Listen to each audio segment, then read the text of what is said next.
Salut et bienvenue sur la chaîne de Save Model Cars. Donc pour cette première vidéo, je vais vous faire une présentation de la chaîne. Et déjà je vais vous expliquer son nom. Alors donc je l'ai appelé Save Model Cars. Alors faut savoir que moi déjà, je fais des maquettes à peu près depuis 2005.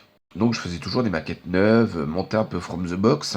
Donc comme sur la boîte, voilà c'est ce que ça veut dire. Et puis un jour, j'achetais mes maquettes souvent sur les sites de vente de maquettes, Oops Model, etc.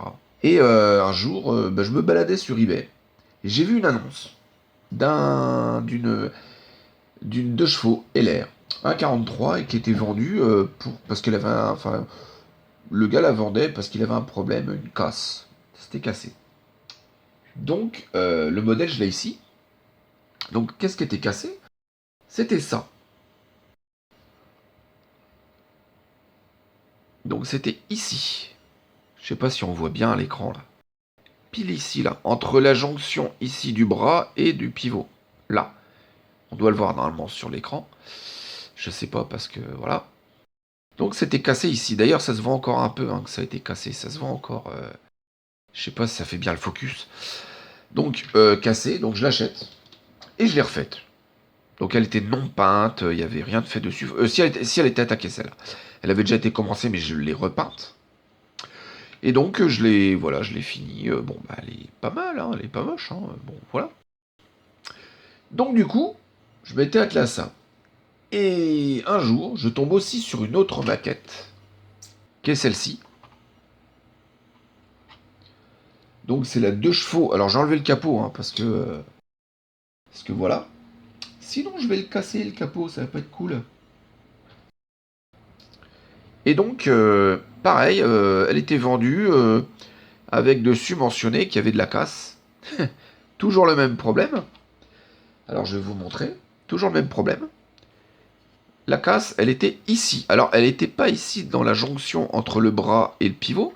Elle était là, vous voyez, enfin ça doit briller. Normalement, ça doit briller un peu. Oula, j'ai touché, désolé, le trépied. Donc ici, là où ça brille, là, pile là. Donc là, c'était là que c'était cassé, donc je l'ai refait. Et puis, je l'ai peinte, etc. Donc, peut-être qu'on reviendra un peu sur elle un jour. Donc, alors je sais pas si... je sais pas, vous avez déjà dû la voir, je pense, sur la chaîne de Fabio de vidéo modeling ou LD Maquette, je sais plus, il y en a un des deux ou les deux qui l'ont fait, je sais plus. Parce que celle-ci a été reboîtée. Pareil, celle-ci, elle a été reboîtée, on peut la retrouver aujourd'hui. Donc du coup, voilà, et ça m'a donné le goût, en fait, de refaire des maquettes un peu qui étaient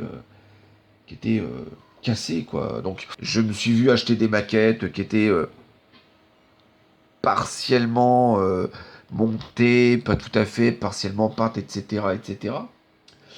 Donc voilà, je me suis dit, c'est pas mal de faire ça. Bon, des fois, on essuie des déboires, quand même.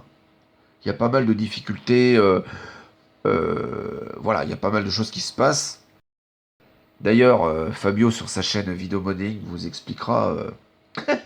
Il le dit aussi, lui, que il y a des fois, c'est pas facile parce on fait des boulettes aussi. Puis des fois, on tombe sur des trucs cocasses. Sur des maquettes à monter, etc. Donc qu'est-ce qu'il faut faire, qu'est-ce qu'il ne faut pas faire. Notamment d'ailleurs, il y a la chaîne Plastic Dream qui vous explique, ouais je crois que c'est la chaîne Plastic Dream, qui vous explique sa première maquette, quoi prendre, quoi ne pas prendre. Voilà, donc je ne vais pas le faire, parce que ça sert à rien. Donc voilà pour la première de la chaîne, voilà pourquoi j'ai appelé ça Save Model Car, parce que j'ai acheté des modèles. D'ailleurs, pour la deuxième vidéo, je vous présenterai un modèle que j'ai là. Parmi d'autres, un que j'ai pas trouvé sur YouTube, qui a, je crois, pas été fait encore par des youtubeurs. Alors moi que j'ai mal cherché, mais je pense pas. Donc du coup, je vous montrerai un petit peu quand je l'ai acheté. Alors j'ai déjà attaqué la restauration, parce qu'il y avait du boulot sur celle-là. Elle avait déjà été commencée, et alors très peu, très mal. C'est pas grave, mais on va attaquer tout ça. Et puis, on verra un petit peu l'avancement de comment elle va être finie. Alors je vais la faire from the box, celle-là, je vais la faire vraiment avec les teintes recommandées par le fabricant. Et puis voilà. Donc écoutez, en attendant la prochaine vidéo, et où je vous présenterai cette maquette. Donc voilà. Bon, et ben écoutez, en attendant, portez-vous bien et salut!